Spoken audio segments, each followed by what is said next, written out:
where 900 overdoses occurred last year, 35 in a 5-day span. It's a side of heroin none of you have seen until now.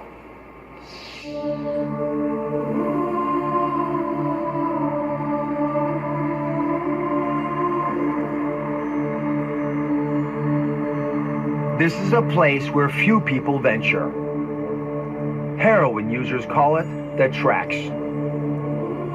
It's a half-mile corridor of train tracks, less than 4 miles from the Liberty Bell in Philadelphia. But over the years, it's become one of the largest open-air drug markets in the eastern United States. A place where people struggling with addiction score, use, live, and die.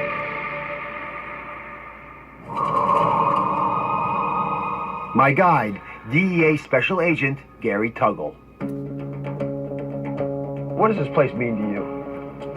This, to me, Dr. Oz, represents a microcosm of a much bigger problem in this country, and that's the insatiable appetite that we, as Americans, have for drugs.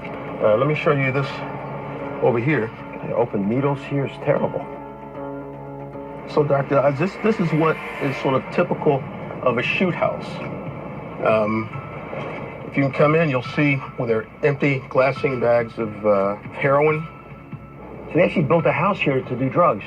Right. Who sort of set this place up? Well, Dr. Oz, some folks consider themselves to be resident doctors with respect to administering drugs, right? Service must be paid before any is given.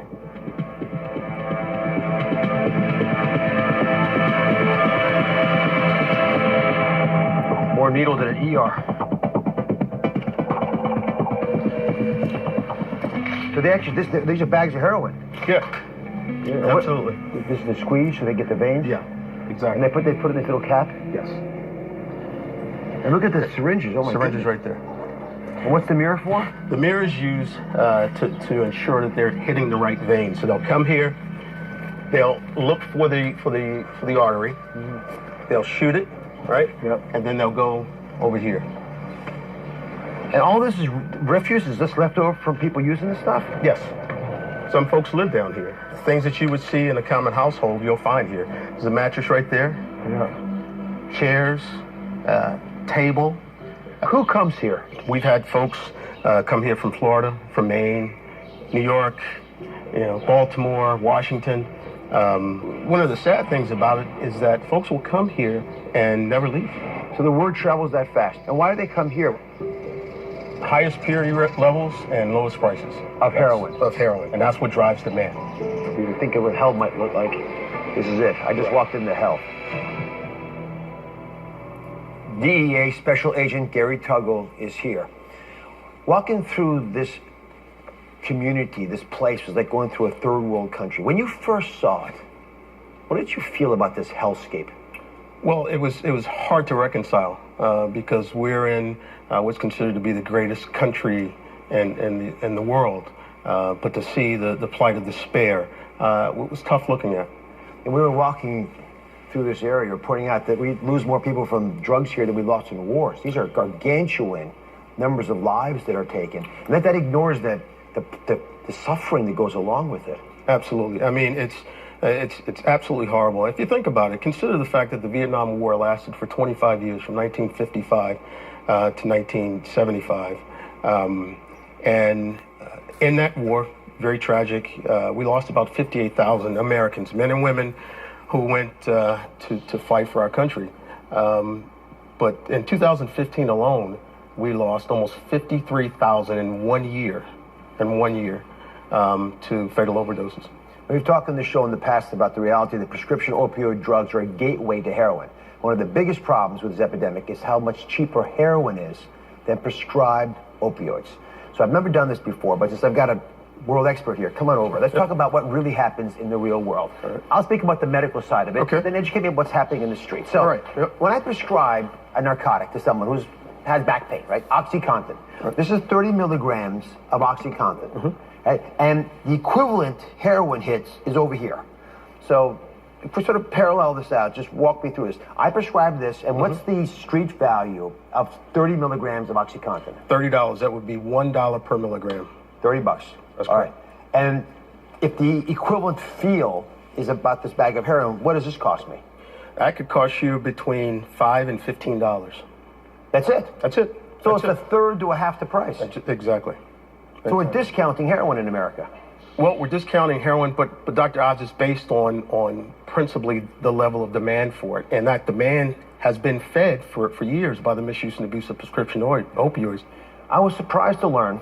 You exchange a lot of ideas when you're, by the way, you guys escorted me, thank goodness. I had an army with me just because of security issues, and I thank you for that. No problem. But I was surprised to learn that you actually keep 3 poppy plants in your office. I have a picture of them if I can show that to everybody. Yeah, absolutely. So why? Why would a DEA leader want poppy plants in their office? This reminds me every day of the challenge that we face in this country, and the challenge that we ask our personnel to go out and execute with respect to the mission that we have. Again, we are in the worst drug epidemic of this country's history, and my folks view it that way. You have a number of men and women who are out there every day trying to address this stuff.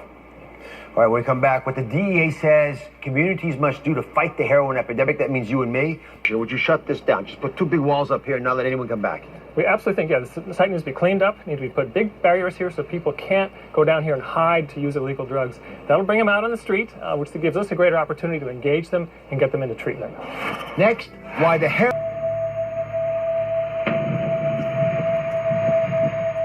Folks come to this place and places like it because of, just the mere secluded nature of it, So, It's scary. I mean, I would not normally go under a bridge like that. But folks in the throes of substance abuse and addiction, to them, they don't see those same hazards that you and I would see.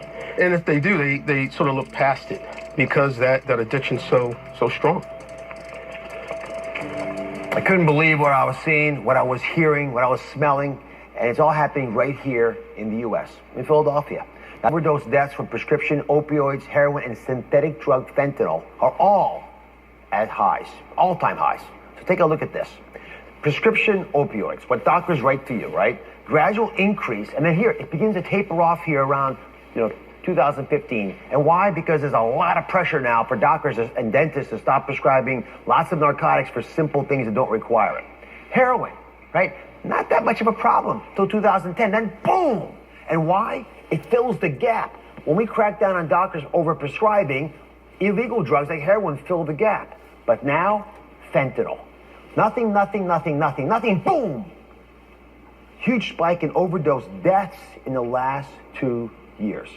We're back with DEA agent Gary Tuggle. Gary, why fentanyl? Why the spike? And why is it causing so many deaths? Well, Dr. Oz, fentanyl is often used by drug trafficking organizations as sort of a marketing tool. Think about this. As a marketing tool? As a marketing tool.